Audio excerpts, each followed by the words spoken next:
certaine opinion a tendance à présenter un candidat malheureux, dont Maurice Kamto, comme le leader de l'opposition. Vous, qui avez tout à l'heure présenté le statut de votre implémentation sur le plan national, comment est-ce que vous percevez cette lecture? Non, je ne vais faire aucun commentaire à ce sujet. Je crois que tout le monde comprend l'implantation du parti de l'Union nationale pour la démocratie et le progrès, sa constance dans la recherche des victoires électorales. Et aujourd'hui, je pense que c'est un faux débat que certains veulent entretenir. J'ai déjà rencontré le professeur Maurice Kamto à 2 reprises. Il n'est pas exclu que je le rencontre encore, comme je rencontre d'autres candidats encore en course. Est-ce qu'il y a une rencontre avec Cabral Libye? Je dis, je prévois rencontrer tous les candidats qui accepteront de me rencontrer. Et naturellement, je rencontrerai, s'il le veut, mon jeune frère, Cabral Libye. Que pensez-vous d'une opinion qui pense qu'aujourd'hui, l'opposition gagnerait à fusionner ensemble, l'opposition gagnerait à aller aux élections en rang serré? Alors, vous, aujourd'hui, vous avez tout à l'heure expliqué l'implémentation de votre parti, vous avez tout à l'heure expliqué de manière technique le niveau que le parti a aujourd'hui sur le plan national. Est-ce qu'il ne faudrait pas que les autres partis qui sont en lice pour cette présidentielle, ou alors même ceux qui ne sont pas en lice, de pouvoir venir s'accrocher auprès de vous pour pouvoir aller vers une opposition unie pour la présidentielle? Je ne veux pas me donner une leçon à quelques formations politiques, vous le comprenez bien. J'ai dit que nous nous sommes déclarés ouverts à la recherche de toute alliance. Et donc pour cela, j'ai rencontré un certain nombre de candidats. Je n'ai pas encore rencontré le candidat Cabral Libye, mais je crois que le quartier général de ma campagne a dû lui adresser déjà une lettre demandant une rencontre. Alors, aujourd'hui, Issa Chiroma Bakary, qui est le président du FNC, je crois bien si je me trompe, aujourd'hui candidat, et l'opinion nationale pense que vous êtes de la même localité et donc il faudrait que vous fusionnez vos forces pour répondre, vous parlez le même langage. Est-ce qu'aujourd'hui cette hypothèse est possible? Je ne vois pas qu'est-ce qui devrait empêcher cette hypothèse de se réaliser. Ce n'est pas l'appartenance de 2 candidats à une même circonscription qui serait un obstacle. En tout cas, j'avais déjà rencontré le candidat Issa Chiroma à 2 reprises. Encore, nous restons dans cet esprit-là, s'il veut bien nous rencontrer. Une certaine opinion pose la question de savoir, est-ce que M. Belboua Magari est le candidat du Nord ou bien il est le candidat des Camerounais qui sont à l'ouest, à l'est et bien évidemment au nord? D'abord, quand on cherche à se faire élire comme président de la République, on veut être le président de tous les compatriotes, de tous les Camerounais. Et donc, vous aurez remarqué également que depuis que j'ai commencé cette pré-campagne, j'ai fait au moins 5 ou 6 régions du pays sur 10. Je veux continuer dans d'autres régions. J'irai solliciter les votes de tous les Camerounais dans toutes les circonscriptions du pays. Monsieur le Président, est-ce que nous pouvons entrer dans le plein pied du sujet? C'est votre projet de société. Quel est le projet sur le plan économique? Quelle est la relance que l'UNDP, à travers vous, compte faire pour pouvoir donner à manger aux Camerounais? Maintenant que nous avons entamé cette campagne et que nous enregistrons les attentes des Camerounais, moi j'avais déjà annoncé au quartier général de ma candidature, il y a quelques 2 semaines, un programme de relance économique très ambitieux qui nous permettrait de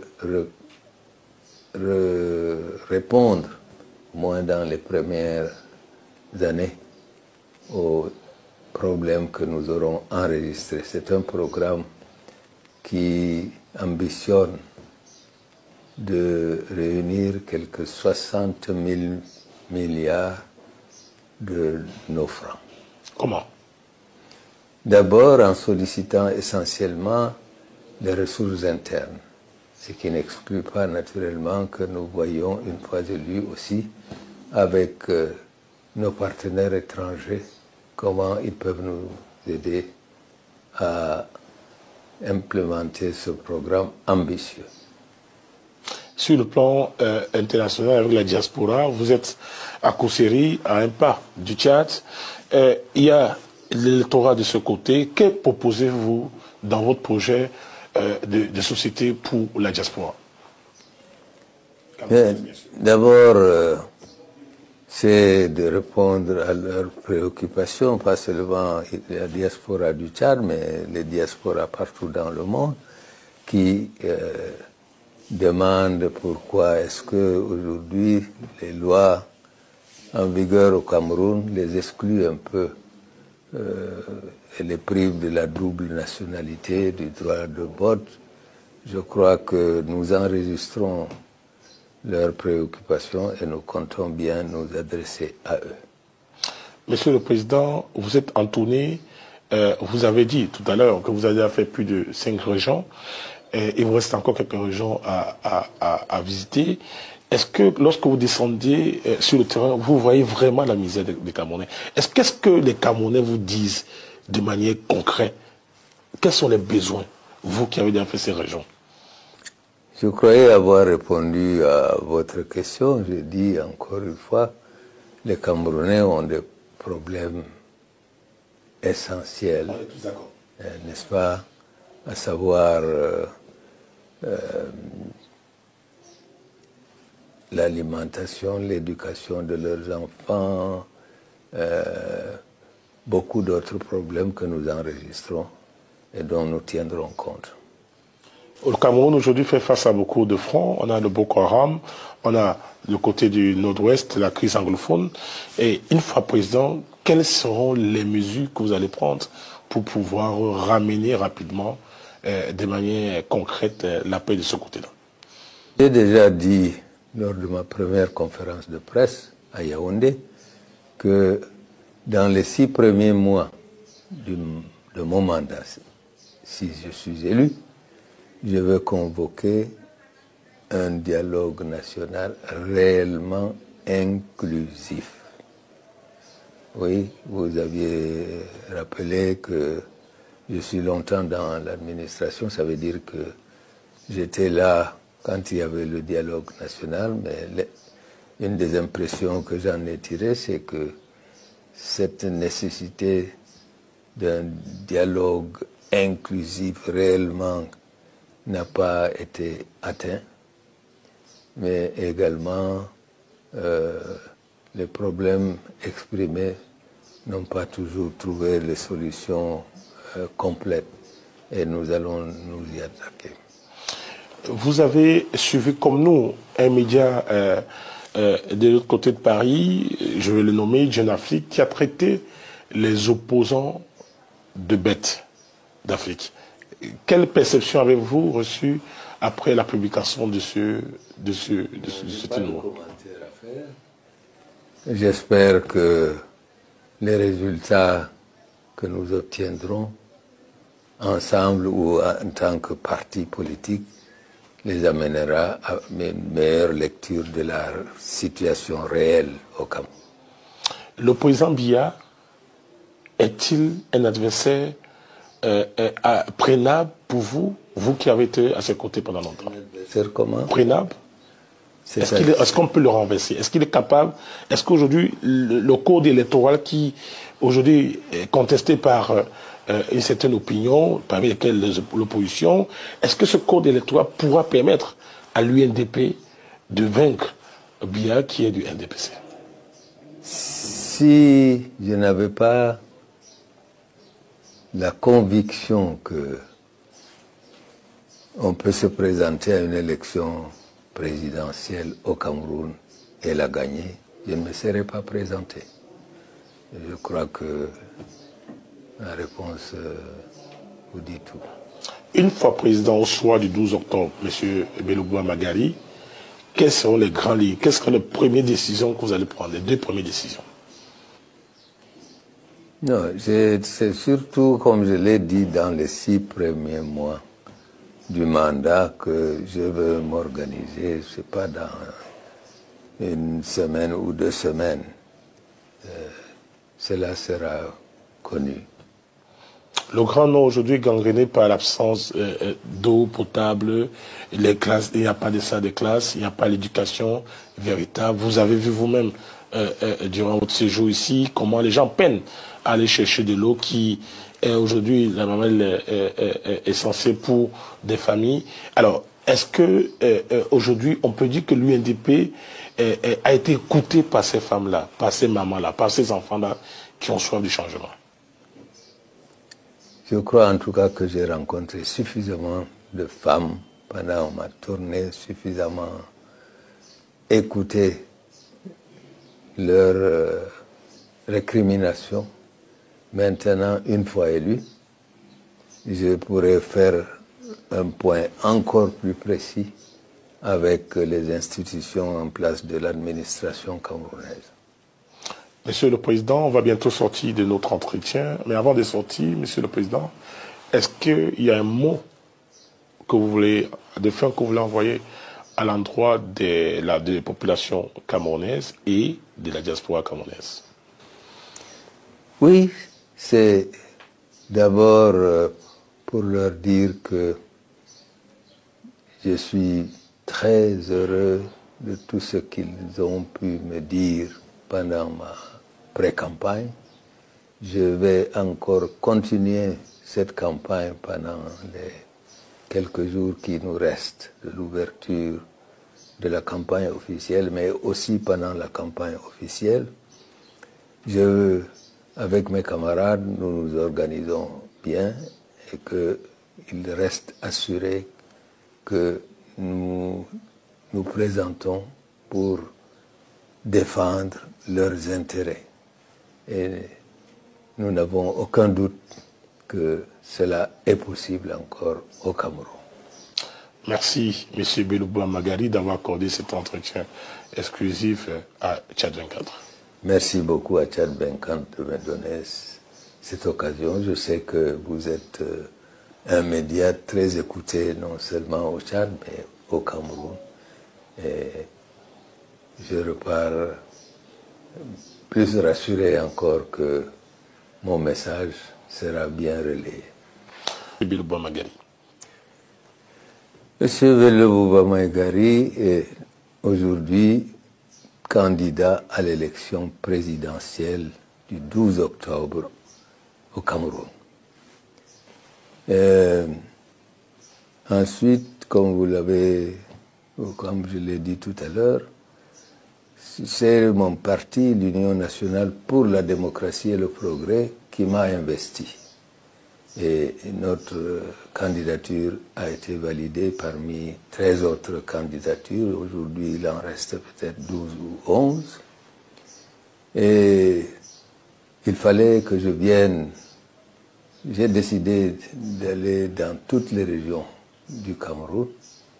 J'ai décidé de commencer ma tournée dans cette grande région de l'extrême nord par le Logoné-Chari, qui est un concentré de tous les problèmes rencontrés par nos citoyens. À commencer par le problème de sécurité, le problème de l'état désastreux des infrastructures, le problème de très bas taux de scolarisation des enfants, etc., etc. Je suis ici donc depuis aujourd'hui la 3e journée, la dernière de ma tournée ici. Cela m'a permis de rencontrer beaucoup de nos camarades, mais au-delà aussi beaucoup de nos compatriotes, et d'apprendre beaucoup plus encore sur la situation qu'ils vivent. Je repars bien édifié, je repars surtout très satisfait de tout l'accueil qu'ils m'ont accordé, mais également de tout ce qu'ils m'ont dit qui me servira pendant le reste de ma campagne, mais surtout m'inspirera en cas de victoire pour savoir ce que je pourrais leur apporter. Merci, Monsieur le Président. Hier, l'UNDP était un parti allié au RDPC. Qu'est-ce qui a motivé le président de l'UNDP que vous êtes à quitter le navire de l'UNDPC avec lequel vous avez partisé pendant longtemps? D'abord, il faudrait que je rappelle que notre alliance était basée sur des termes bien clairs, qui n'incluaient aucune clause de désistement dans une quelconque compétition électorale. Nous sommes le seul parti, en dehors du parti au pouvoir, à être présent dans toutes les institutions électives dans notre pays. Nous contrôlons, nous gérons des mairies, nous sommes à l'Assemblée nationale, au Sénat, nous sommes surtout aussi à la tête du conseil régional de l'Adamawa, mais également participant à 2 autres conseils régionaux. Et donc, je précise encore que notre alliance, qui était basée sur une entente pour travailler à assurer certains objectifs nationaux, n'incluait aucune clause électorale.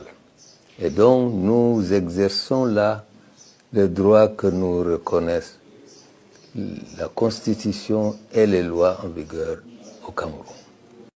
Vous êtes considéré aujourd'hui comme la 2e force politique au Cameroun, mais une certaine opinion a tendance à présenter un candidat malheureux, dont Maurice Kamto, comme le leader de l'opposition. Vous, qui avez tout à l'heure présenté le statut de votre implémentation sur le plan national, comment est-ce que vous percevez cette lecture? Non, je ne vais faire aucun commentaire à ce sujet. Je crois que tout le monde comprend l'implantation du parti de l'Union nationale pour la démocratie et le progrès, sa constance dans la recherche des victoires électorales. Et aujourd'hui, je pense que c'est un faux débat que certains veulent entretenir. J'ai déjà rencontré le professeur Maurice Kamto à 2 reprises. Il n'est pas exclu que je le rencontre encore, comme je rencontre d'autres candidats encore en course